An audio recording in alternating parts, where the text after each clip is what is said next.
Hi, my name is Djuan and I'm from Selma, Alabama, and I'm dealing with a 25-year crack addiction. You know, my life when I was born and raised, I was raised up in a good family, but some of my family members, they dealt the drugs and smoked the drugs, and for more than about 7 or 8 years, my grandmother was taking me to church, and I was drawn to God, but I didn't know of Him, and I was so much influenced about things around me. But I got baptized for the first time when I was like about 12 years old, and it was out of religion or tradition. I still didn't quite understand it because I was young. So as life started to move on, my grandmother raised me. My mother left and went to the north to pursue a better career and work. So I was a good kid. I was really a good kid, you know. I was like one of the favorite out of all my siblings, but I was deceitful. I listened to what she say, but at the same time, I would do what I want to do. So when I moved to Michigan to live with my mother at the age of 14, I stopped going to school. I started hanging around with people selling drugs, and I wanted to be that way too. So I started selling drugs, and for about 6 or 7 years, I was selling drugs, and after that right there, I started smoking it. Became one of my favorite customers with crack cocaine. At first, it was just like in the closet smoking. Then after that right there, it came fully blown out because there's no way that you can hide that. So my mom put me in my first rehab in Cologne, Georgia. Went down there for like 45 days, paid money and everything. But when I went, I wasn't serious about getting clean. I just wanted to go just to get my mom off my back, and I failed as soon as I got right out of the place for 45 days. They moved me to a facility up in Atlanta, Georgia. That's the second phase. And for like 2 weeks, we worked it at a church, and we had an accountability partner, so I couldn't really do nothing. But on the third week, you have to go out and look for jobs. Well, during that time there, when I went out to look for a job, the very first day I failed. So I moved back with my grandmother in 2002, back to Selma. And I kept using, I just kept using. Then I got put into an outpatient facility. There I met my wife and everything, and we got married, but I was still using. I thought maybe by getting married, I have some kind of sense of happiness in my life, you know, that I wouldn't want to do drugs. But I kept using drugs, you know. I put her through a whole lot of things, and I went to another rehab. They sent me to the Haven down in Dothan, and it was just like the NA programs rehab was only making me want to use more when I was in there, because all they kept talking about was drugs.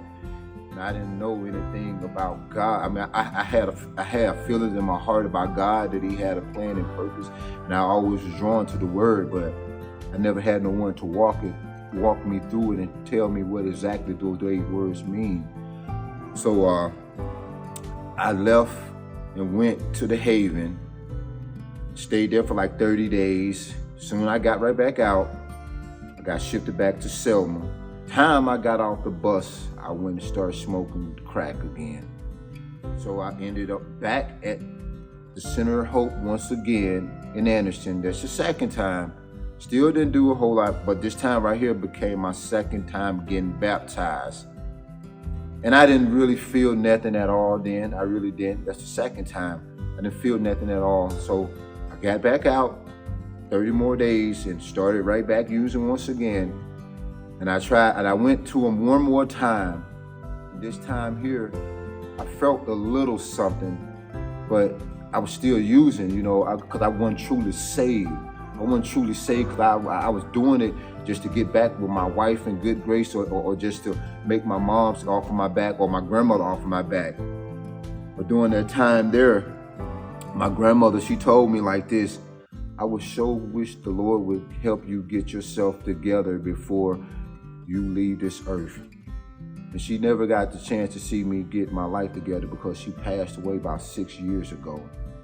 And it hurts every time it comes around. She passed away like 4 days before my birthday. My birthday, November the 9th. She passed away November the 5th. So it get emotional around that time there. I started back using once again, real extra heavy when she passed. I really started to not care about nothing at all. You know, my wife, you know, she was doing everything she can. She was paying all the bills. I was steady taking money from her, you know.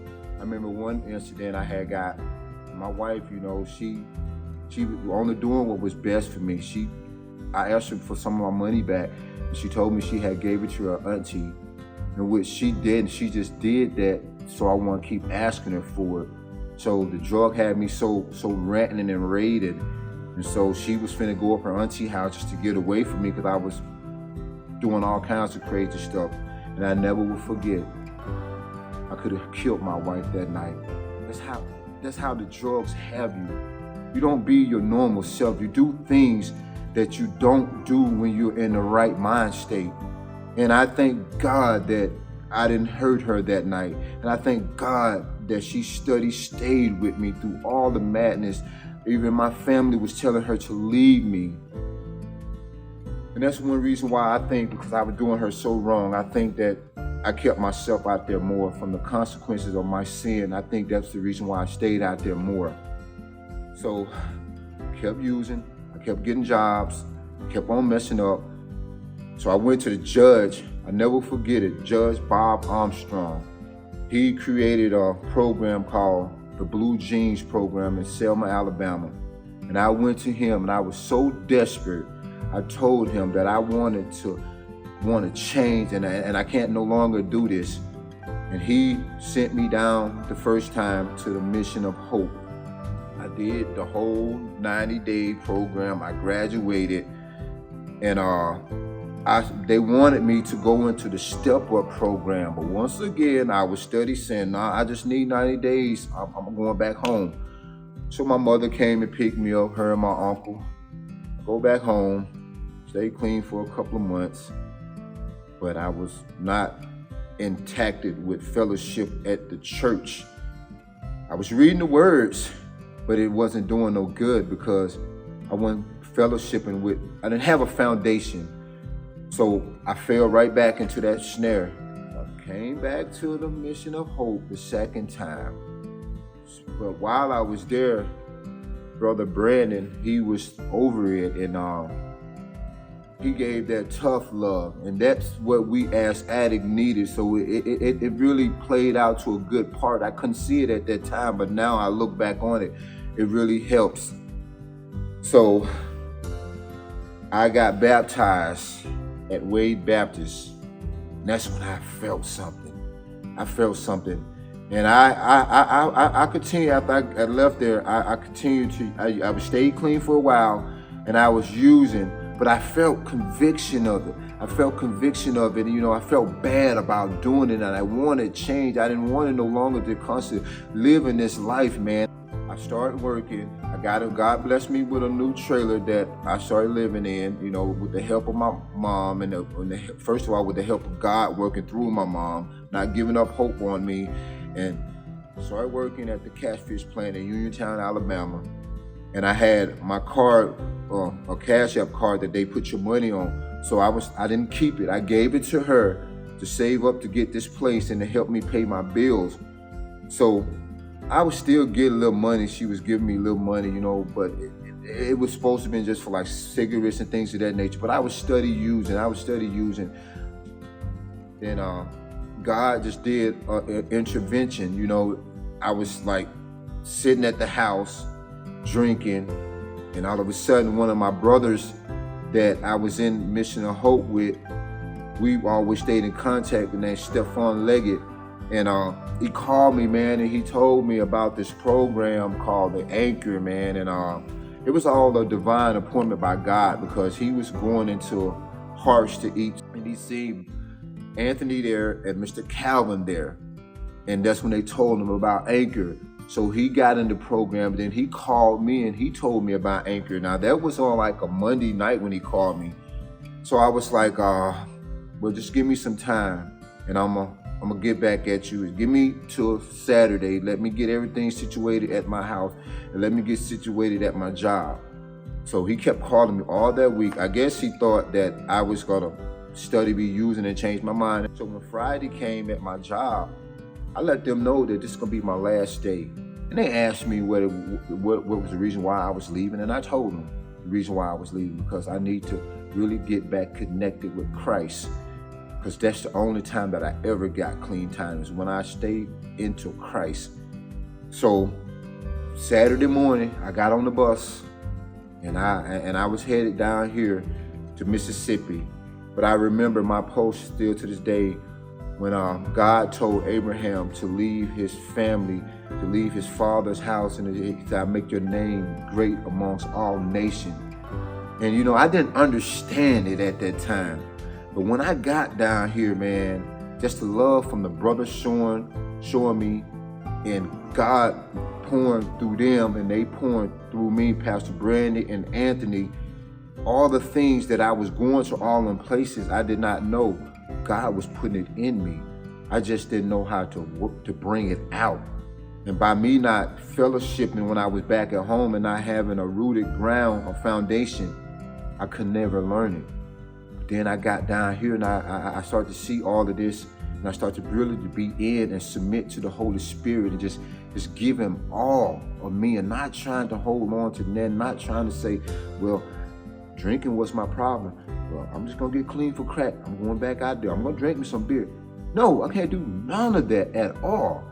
So I finally admitted that, and I begged God to forgive me for how I treated my wife, how I treated my mom, but mainly my wife, because she was there for me and always been there for me.